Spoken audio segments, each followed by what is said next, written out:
guys? Welcome back to the Ducks and Dogs podcast. My name is Mike here again with my co-host Matt. How you doing today, Matt? Big chillin', man. Can't complain. Big chillin'. And today we have a special guest in Juan Daniels from the DGD podcast. How you doing, Juan? Thank you for joining. Man, happy to be here, man. This is awesome. Yeah.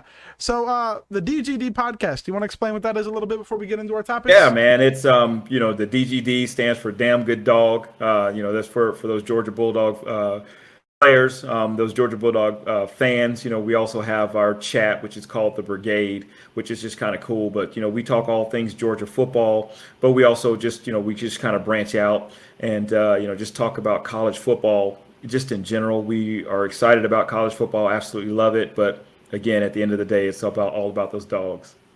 All about those dogs, but I see you donning Same. that Stanford shirt there. Oh yeah. I've my middle son, he just committed to Stanford to play quarterback. So I was born and raised SEC, but I'm excited to branch out and to jump into the Pac-12. So really excited. As long as you root for Washington to lose, I'll be your best friend. I think I could do that. Oh, okay. All right. Don't Well, worry. you know what? We If get that's enough what shit you're- as it is. It's fine. If that's what you're rooting for, you'll be satisfied more times than not. Oh, Yeah, is that what it that's is? it's pretty true. If last season was anything to go off of, that's pretty true. Right. So, Juan, we have obviously the national championship coming up. How are you feeling about that rematch going into this game? I know there's been some controversy about Stetson Bennett playing quarterback. I know a lot of people want to see JT Daniels back out there. I know there were some issues with COVID protocols. I know Pickens and JT were both in COVID protocols for a while. I know they cleared those. How are you feeling going into this game? Do you think what's going to be different than the last matchup? I mean, one of the things that has to be different is just the approach to the game. I just really don't feel like Georgia was very prepared for Bryce Young and him running the football. And unfortunately, historically, Georgia just has not been prepared to deal with the quarterbacks. I mean, you go all the way back from Jalen Hurts to Tua, and then you got Tua, then going back to Jalen Hurts. They didn't do a very good job against Mac Jones, and they definitely did not do a very good job against Bryce Young. So, we're going to have that Tampa Bay Buccaneers mentality when they, played Kansas City in the Super Bowl. They basically said, we're going to take away Tyreek Hill. We're going to take away Patrick Mahomes. Those two are not going to beat us. And somebody else is going to have to do it. And Tampa Bay is the Super Bowl champion. So for Georgia, they have to take away Jamison Williams, and then they're going to have to take away Bryce Young. If they can do that, then Georgia will be national champions. I really think one of the big keys to the game is going to be focusing more on the ground game, because obviously I'm assuming Stetson Bennett is playing. You're not going to win a shootout against Bryce Young with Stetson Bennett playing quarterback. So you want to run that ball, use guys like Zamir White, use, I can't remember his first name now, but the brother of Dalvin Cook. You want to use James Cook. There you go, James Cook. You want to use these guys. You want to limit the amount of possessions that Alabama has. You want to keep the ball out of those wide receivers and out of Bryce Young's hands. And you want to make sure that your defense isn't put in a bad place. Yes, you have an amazing defense, but you can't just put them in places where they're put to the test time and time again against one of the top 5 offenses in college football. It's just in modern football, it's not going to work out if you're putting your defense against one of the best offenses time in and time out. No matter how good the defense is, that's not a great formula to win. Yeah, they're going to break down. I mean, and that's what happened. Too many 3-and-outs for Georgia, number one. Number two, they gave up on the run much too quickly. And any time that you have a Stetson Bennett throwing the ball anywhere 30 to 40 times, you're in a bad That's situation. That's a bad situation.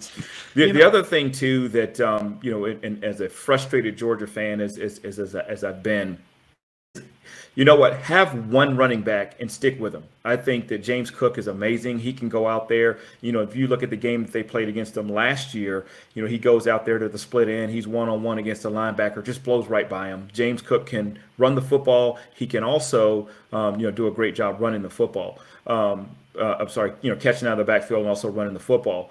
Also, just have 3 main receivers. You've got Pickens, you've got McConkey, and then just take advantage of Bowers. One of the things that Georgia historically does is they're always rotating backs in. all the time. They're always rotating receivers. So it's really hard to get a rhythm. You got Stetson Bennett that's throwing to a guy that may be 6 foot, 200 pounds and runs maybe a 4.4. Then all of a sudden you put in a guy that's running a 4.3, a 4.2, and then you're not necessarily getting a rhythm. Thing with the offensive line, a lot of people don't realize that an offensive line can get used to one running back, his running back style, how he hits the hole, how he makes the read, and how they're doing their blocks. You're rotating guys almost every play, every other play. It's really hard to get a rhythm to do something like that. So look at historically Alabama when they had those monster wide receivers and Ruggs and those guys, and they had just one guy, Najee Harris. That's all you knew of, and he absolutely dominated. You go to Jake, to Burrow, and then you look at Jamar Chase and those guys, and then you have Elaire. And he's the only main running back. And so then these guys are getting a rhythm and they're dominating. You know who's going to come out. Georgia, they don't do that. And it's very, very frustrating. And so you're putting somebody like a Stetson Bennett, you're putting him in kind of a hole because he's just having to adjust and do different things. But if Georgia cannot establish the run, it's going to be a long, long night. Energy is really underappreciated, honestly, in offenses. It goes a long way. People don't realize it, man. Yeah, you're right. Understand the delay timing of that back when he's waiting and watching for a hole, how long it takes him to find the hole and hit it. His first two steps. It's just like in basketball. It's like how fast is that first step when you're a point guard? Or when you're the main distributor, at least, I guess, because basketball's changed massively. But it's how quick is that first step? That's one of the most important things when you're an offensive lineman is knowing how long it takes your running back to get from where he gets. Sorry about that, guys. We had some Discord difficulties, but we're back, and we left off talking about how important it is for that offensive line to understand how long it takes for that running back to get from where he got the ball to the hole if there's one created. How quick that first step is in that initial burst. It's really important, and it's something Georgia's going to have to be able to get down, whether they're using one running back or two. Matt, listening to him describe this Georgia team, just take these words and tell me what team comes to mind. Quarterback controversy with a quarterback who can't throw, rotating running backs too much when you have a really good running back, a defense who's put in bad positions time and time again. Sounds familiar. Here's the difference, though. Georgia is a playoff team, and they've won 12 games. Well, okay, but the difference between Anthony Brown and Stetson Bennett is it's there. It's there. Yeah, I think Georgia, though, man, even despite all these issues, I think they got a lot of things going for them. I think mentality-wise, too. In football, in any sport, it's hard to beat a team more than once. That's a given. These guys have already, had a loss, which I think is to their benefit because they got a chip on their shoulder now. They got something to prove now when they honestly have cruised through a lot of the season pretty unscathed, with the exception of maybe the Clemson game. I mean, it couldn't have happened at a better time for him. Obviously, you want that SEC hardware, but I think a national championship would soothe the wounds pretty well.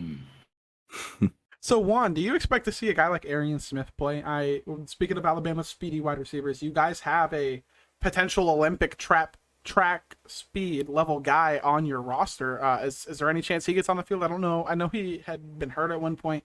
I don't know what's going on with that, but just, Alabama does have that speedy wide receiver. We see how it's killed teams, except for Cincinnati, because apparently they can lock up anyone. Yeah. But do you plan to see Arian Smith? I know you said that they were rotating wide receivers too much, but yeah, it's still a guy who could get in there. One of those young guys, going from that 4.4 to that 4.2 speed.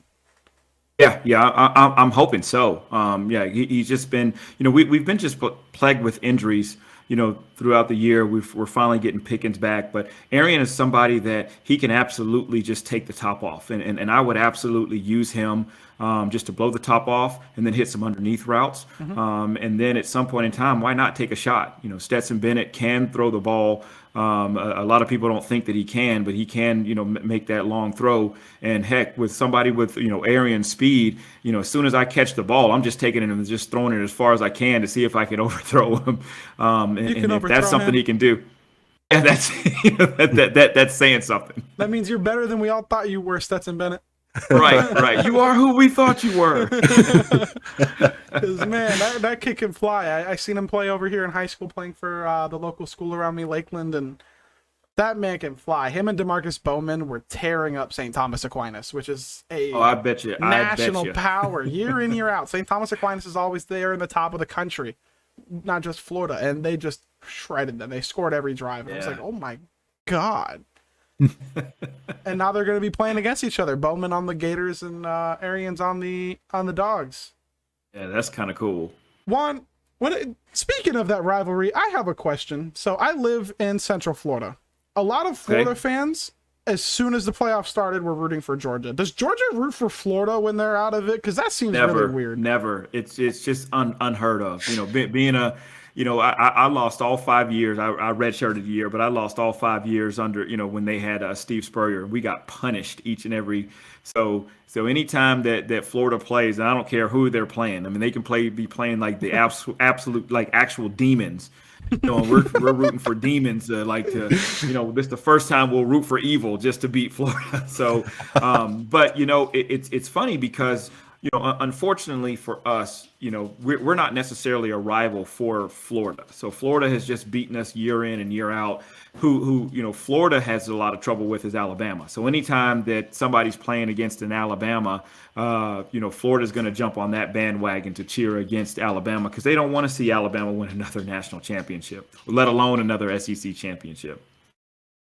Yeah, it's just really odd to me because everyone talks about that being one of the best rivalries in the country. And I'm like, how? When Gator fans, I see them year in, year out. The minute Florida's eliminated, they're like, yeah, go Dogs. And I'm like, what are you on? Yeah, exactly. I mean, and it's funny because, when you sit there and look at it, there's, the Georgia Tech rivalry is supposed to be a huge rivalry. All 5 years I was at Georgia, we always beat Georgia Tech. So I could care less if Georgia Tech wins, loses, if whatever. I'll actually root for Georgia Tech against anybody. I don't really care. And I think that's how Florida feels about us, even though it's supposed to be the biggest outdoor cocktail party and this big huge rivalry for Florida. We're not necessarily on their level, even though we've had their number the last couple of years. Yeah, it's kind of like how Oregon is with Oregon State. Washington still hates Washington State. Oregon and Washington aren't technically the rivalry. Like if you go ask the school, the athletic departments and everything. But if you're going to the fans and the players, man, we had quarterbacks on the Washington sidelines right in front of their players just walking up and saying Doves down, and it's a hatred, man. It is. That's definitely the rivalry. There was a recruit out of the state of Washington who was committed to Oregon for a time. He's not committed there now.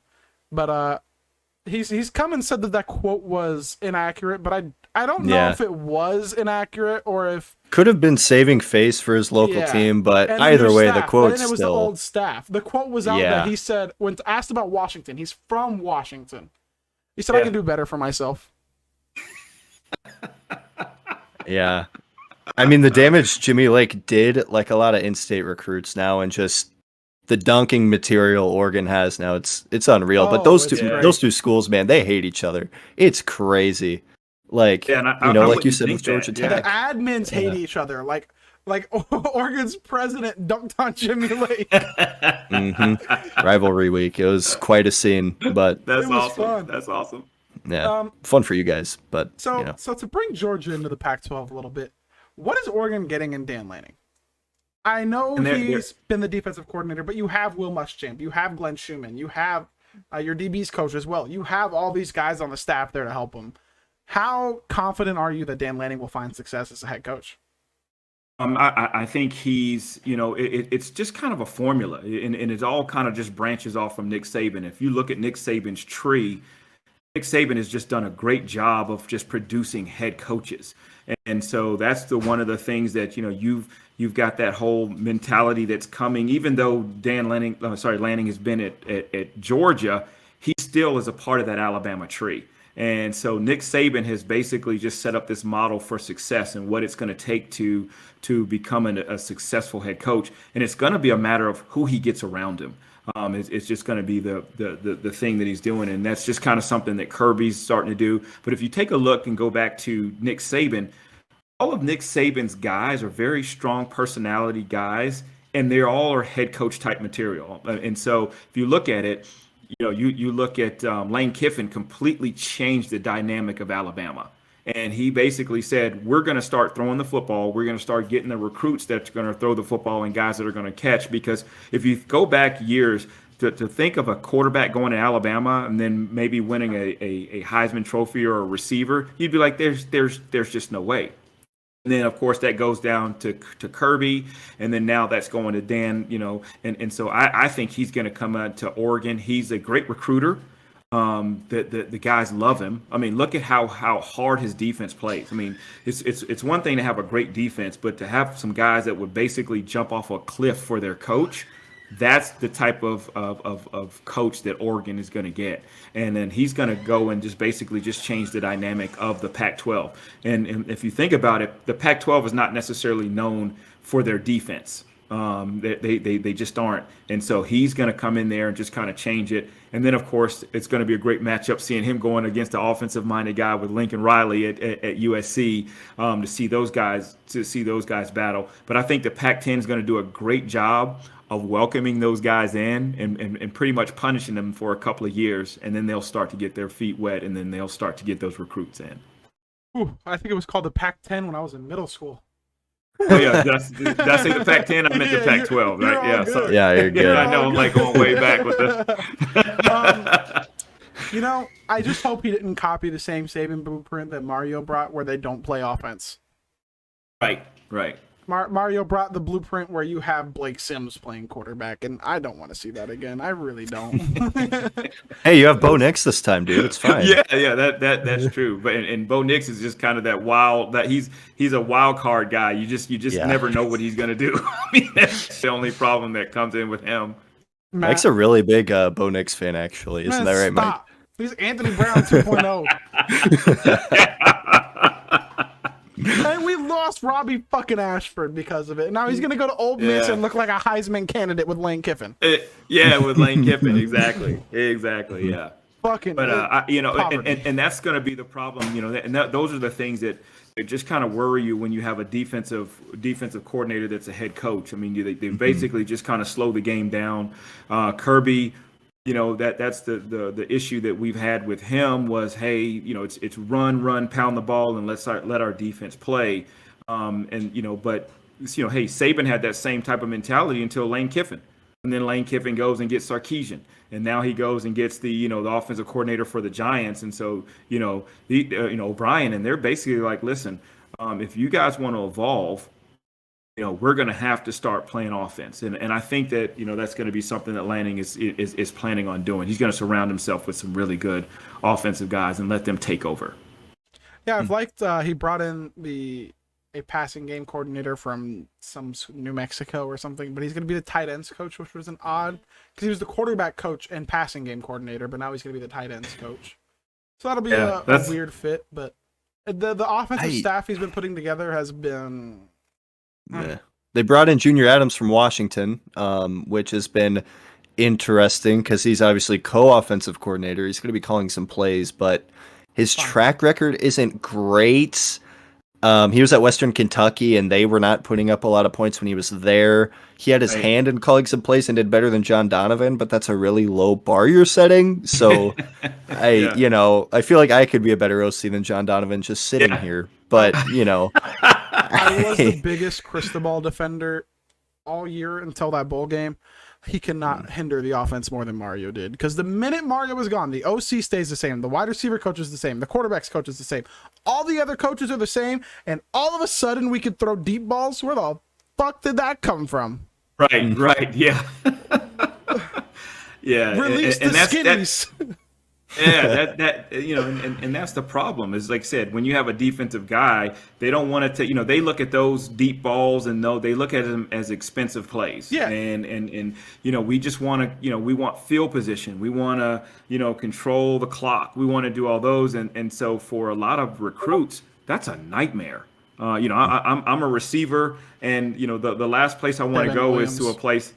Yeah, the last place I want to go is to a place that they're just going to slow it down and, let's just be, power football and let's just, bleed the clock. Like no one wants to do that, which is why Alabama for a long time, you hardly ever got any recruits. You hardly ever got any receivers, any top-notch guys. That's going to be the unfortunate thing for Georgia. They're not going to get any elite receivers because, hey, number one, you're going to be rotating every other play, and then you're hardly throwing the ball. You just want to pound it. That makes life tough. It's crazy to think how it's changed. They went from easily landing Bryce Young.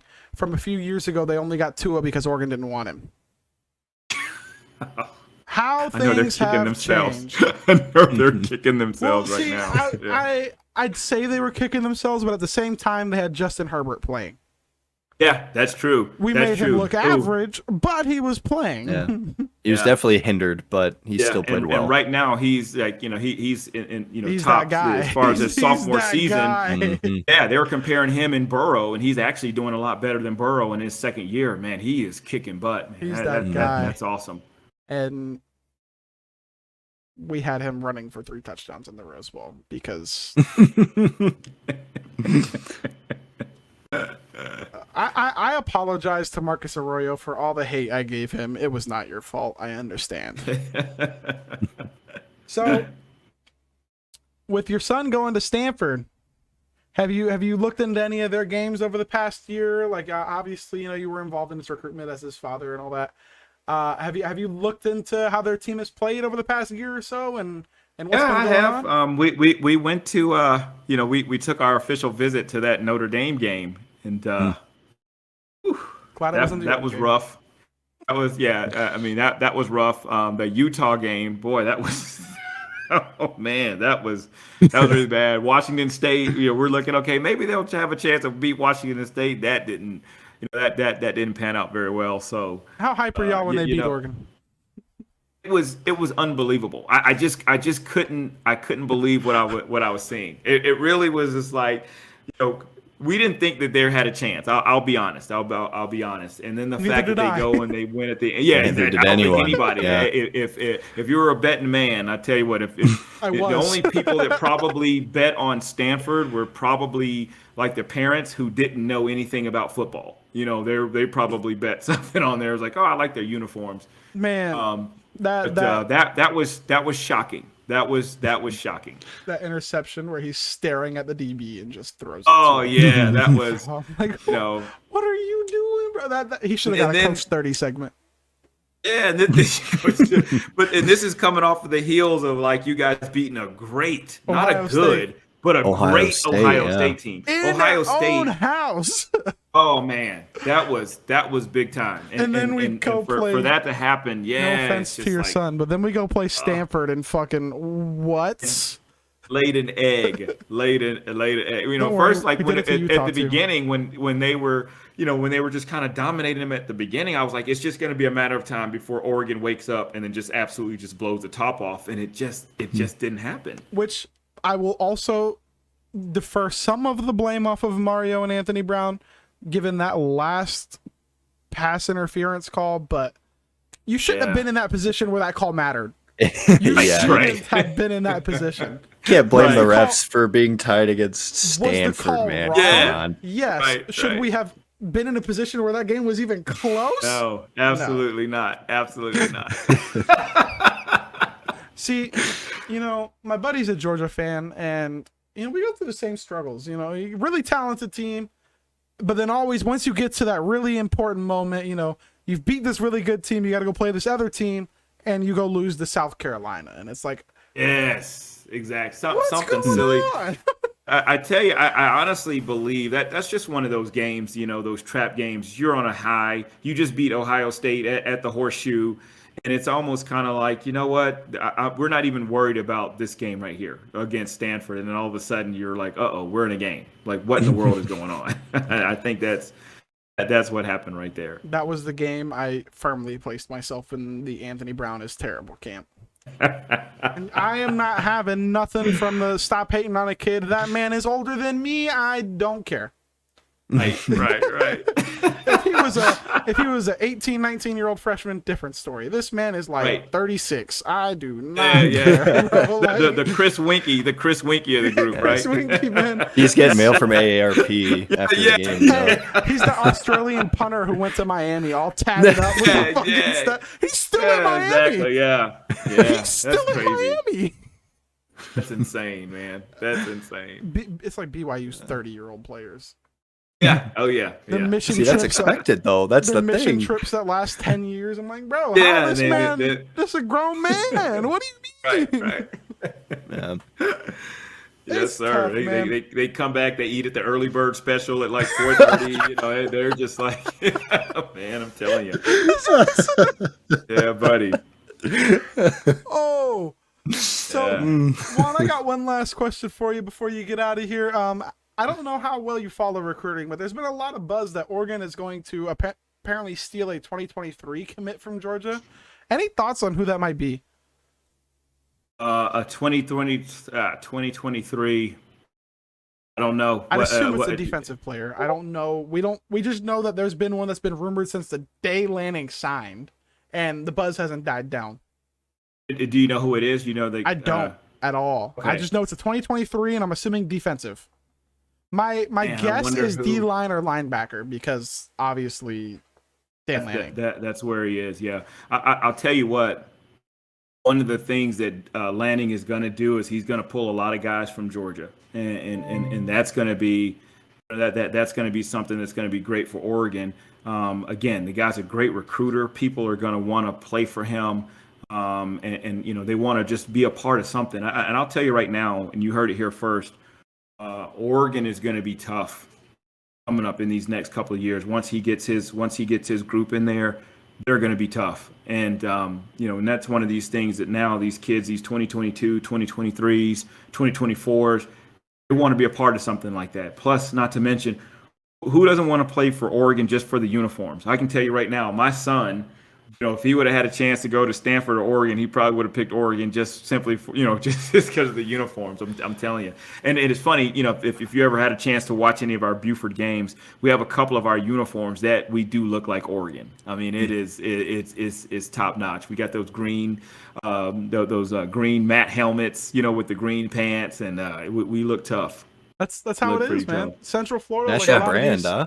A lot of these kids played Pop Warner for Oregon Ducks Pop Warner team, and like we have one of those. Yeah, we have one of those in Georgia. We have a Ducks team that's in Georgia, and you know, and unfortunately for me, because you know, I graduated, I'm really old, 92. Oregon had the ugliest uniforms on the planet, and there was just no way I could see myself suiting up in those mustard yellow helmets and the really ugly green. You know what's funny? All the older fans want to go back to those and stop doing all the different uniforms. Oh wait, really? Yeah.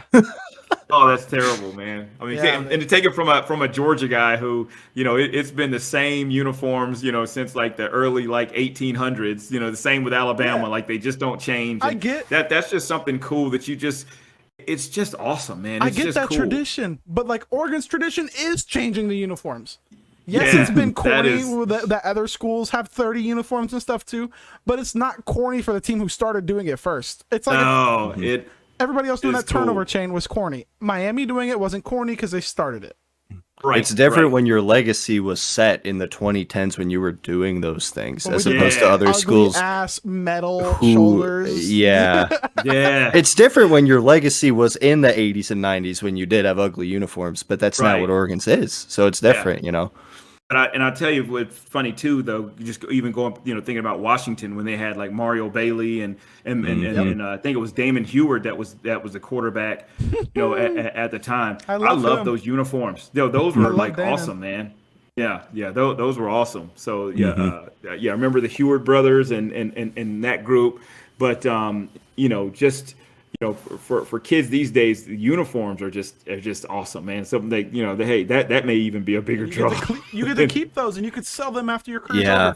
Oh, heck yeah, it's about the clout, man. Just social media alone's changing the game. You know. Yeah. I mean, because imagine if if I had social media back in the day, that would have been something. I mean, I had the huge box though. It was like kind of like the kid and play thing or whatever. So I definitely would have been made fun of, man. But that would have been kind of Hey, cool. Yeah. I want to shout out Heward for throwing the best play of all time in the Oregon-Washington rivalry to Kenny Wheaton, who's gonna score. Yeah. Kenny the Big Wheaton. That's cool. That's fun. Like that one. Don't worry. Cool. Don't worry. The reason for all of my agony for my entire life as a sports fan. You know what's Shout funny? out. Is it? That play is part of the reason Phil Knight was willing to invest in Oregon. Uh-huh. It's good. It's really good. I love It's it. good. And then you don't worry, you have Browning's point. That's just as cool. Guaranteed. Yeah, just as It is cool, but also it didn't change the tide of an entire rivalry like everybody assumed it would. Yeah, that's Oregon true. beat a Washington team that was like, had national championship aspirations. Washington beat a 4-win Oregon team. And then their big play. It's like, okay, you beat I Mark mean, those Helfrich. teams still made the playoff, to be fair, but 2016 it doesn't help Oregon their made the case in the playoff. rivalry. Oh, 2016 Washington. Yeah, your team Yeah. is good, but I'm saying when we Yeah. beat that 1996 Washington team, that Washington team is good. Oh yeah, You beat No, they were 2016 ridiculous. Oregon, and that Oregon team was not good. It's not good. Yeah, You know how many players sure. Yeah, but from it that was, team are in the NFL? 3. The '91 Washington team was pretty good, right? They it's the best one to date. I'd argue. Everybody says 60, but I mean, hell, half the people that were around for it are are no non-existent. longer no longer with us, The right? popularity contest champions. Yes. Yeah. Mhm. Yeah. Hey, if UCF can claim one, we can claim 60. All right, Yeah, that's the way I gosh, see it. man, that was terrible, man. That was awful. That was bad. I do think though, one of the things that and I don't know if you guys have ever talked about this, but if you look at the ACC and the Pac-10, or sorry, Pac-12, I don't know why I keep wanting to say Pac-10, but the Pac-12. I really think COVID really just kind of did a number on both of those conferences. I mean, if you sit there and look at it, where you go from having a stadium of no one in there, and being a former player, it's just like a glorified practice. So you go and you practice all week, and then you go into an empty stadium. It's just like another practice. And so if you're a recruit, you're just kind of like, ugh, like this. This is, I don't know how long this is going to be. How long this is going to take. So I really do think that both of those conferences are coming out of there. I know that the Pac-12 is 0-5 in the bowl games, but I don't think that it's a reflection of how how the Pac-12 actually is. The Pac-12 is actually really, really good. But again, like once we cycle through that whole thing with that whole COVID thing, that shut down. The same with the ACC, because the ACC was down bad this year. They were awful. They were awful. But if you take the best of the best, I honestly think that Utah, even though they lost to Ohio State, would give Georgia and both Alabama a really good run for their money. They are really good this year. They're really, really good. Oregon, again, you catch them on a good day, was really, really good. The same thing, Arizona State they were an enigma. I mean, they really were. They just come out there and beat the brakes off of somebody, then turn around and get the brakes beat off of them. I mean, it was just something that was, that was, a lot of parity that was going on. But, you sit there and look at 0-5, and I don't really necessarily, put a lot of stock into that, because, you got a lot of guys that are opting out, and just a lot of guys that decide, hey, this doesn't mean a whole lot to me. If you're not in these big time New Year's Day 6 bowls. So, And it really feels like the Rose Bowl holds more weight than the other New Year's 6 by a wide margin now. Easily. Yeah. And It was people weren't and, opting out of all the New Year's 6s. Now it's like, okay, there's 10 opt-outs in all the bowls, but the Rose Bowl has like 1. Yeah. And I tell you what, that was probably one of the best, hands down, the best games. It was fun to easily. watch. And Yeah, unfortunately, it was insane. the Utah quarterback gets hurt, and that's probably a little bit of a different story. Backup But hey, comes just in, to leads sit that there drive down the and field. see, man, but to see, them put 35 points and a half on an old good Ohio State team, and obviously they just had a little bit of a meltdown after that. But I really think that if you really wanted to have a good semifinals, I think you take a Ohio State, Utah, and you match them up with a Georgia, Alabama. You're going to have a better better look than a Cincinnati and a Michigan. Now that was just bad. That was bad. I know Michigan beat Ohio State, but if Michigan came in and played the Pac-12 schedule, they're not making a playoff. I'm not even close. You not even close. Not even. I mean, close. you saw the hot streak Ohio State was on going into bowl season. Holy cow! Besides Michigan, they were killing everybody, murdering people. I mean holy cow! Absolutely, yeah. That offense is one of the most explosive I've seen in a long time. Oh yeah, and you had two, one of their receivers that opted out. So imagine, what that would have looked like. You got two Ohio State receivers that had 3 touchdowns each. Yeah, I think Utah they got a great running back playing corner as well. Yeah, they did. Yeah. And you wonder why Ohio State had a guy go for 280 something yards receiving and setting all these records in a game. There's your answer. I was glad to watch Devin Lloyd get exposed. Yeah, you would say that because everybody was saying he's better than KT and all that. But there's the Pac-12 this season. There's 2 players at the top, and then there's a massive fucking gap. Kayvon Thibodeau, Drake London, big gap. Then Devin Lloyd, Noah Sewell. Mm-hmm. Everybody was throwing Lloyd up into that first category with them, and he's a really good football player. But also KT and Drake London, those guys are unreal. Just unreal. Yeah. Drake London would have won the Heisman if he was healthy this year, and I stand by that. I believe it. He was 100%. He was crushing Devonta Smith's numbers. Mm-hmm. USC might have been in the Pac-12 title, and we probably could have beat them. Fucking hell. Right. Now you tell them. Man, don't get me started. Utah was tough this year. They were legit. And again, for them to beat Oregon twice, that was tough. Because Oregon was legit this year. Yeah. I hate Anthony Brown. All right. Before we how do you really feel? Oh, Twitter knows how I feel about Anthony Brown's play. Yeah. Great kid. Hopes he does great things in the XFL. But right.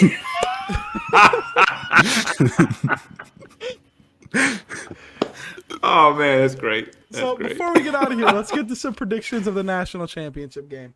Juan, we'll go ahead and do you first because obviously you have some vested interest in this game. Who do you got winning, and what's your score prediction? And I've got to go Georgia. I'm a Georgia grad, so I got to go. I think they're going to turn it around. I think they're going to make the adjustments that are needed. Alabama was desperate. They were desperate in that game. They had nothing to lose. I believe they shot their wad in that game. So I'm going to go a little bit more of a control game. Georgia 31. I'm going to say Alabama 17. All right, Matt. What's your pick, and what thought process you got behind that? I think it goes down to the wire. But like we talked about, I really think them losing that game the first time around and the adjustments they're going to make and the talent you have on that team and how good that staff is, they're going to make the proper adjustments. And I think they're coming in with a chip on their shoulder. I think they take it in a really close game, but I still think they pull it out. And I'm going to say, let's go 35-31. Why not? So I am rooting for Georgia to win the game. But if I had to put money on it, I'd probably take Alabama 34-27. I think it'll be much closer this time because Georgia does try and limit their possessions. They do try and push the ball on the ground more than letting Stetson Bennett throw the ball more than probably 15 times, please. Come on. But I think they're going to try and play it safe, which I know normally isn't what you want to do in these big games. But with the way Georgia's team is set up, you want to play it safe. You want to keep the ball out of their hands. And I think they do that, keep it close, but Alabama pulls it out because whenever I'm getting games like this, who's got the better quarterback, that's the team I'm betting on. And I'm sorry, but in no world is Stetson Bennett half of Bryce Young. In no circumstance. Exactly. Well, we want to thank you guys for tuning into this episode of the Ducks and Dawgs podcast. Juan, we appreciate you coming out and coming on the show. Let them know where they can find you. You can find me. I'm on Facebook at just Juan Daniels, and then I'm also on Twitter at JohnMega12. So give me a follow if you get an opportunity. And go listen to the DGD podcast. You can hear Juan talk about the Georgia Bulldogs and college football in general more often. We also just dropped the Hot Mic Pod. We should have Matt on there hopefully here soon. That's going to be talking of all sports. We're going to be talking college football, NFL, NBA. Probably not MLB because I don't care. NHL. Go M's though. I might talk a little MLB. You know, my girlfriend's making me go to some games, but still. There you Anyways, go. we want to thank you guys for watching. Matt, you got anything you want to shout out on this episode? Go Dogs. This week and forever. Not allowed. All right, guys. Thank you guys for watching. We'll see you on the next episode of the Ducks and Dogs podcast. Until now, my name is Mike, signing off.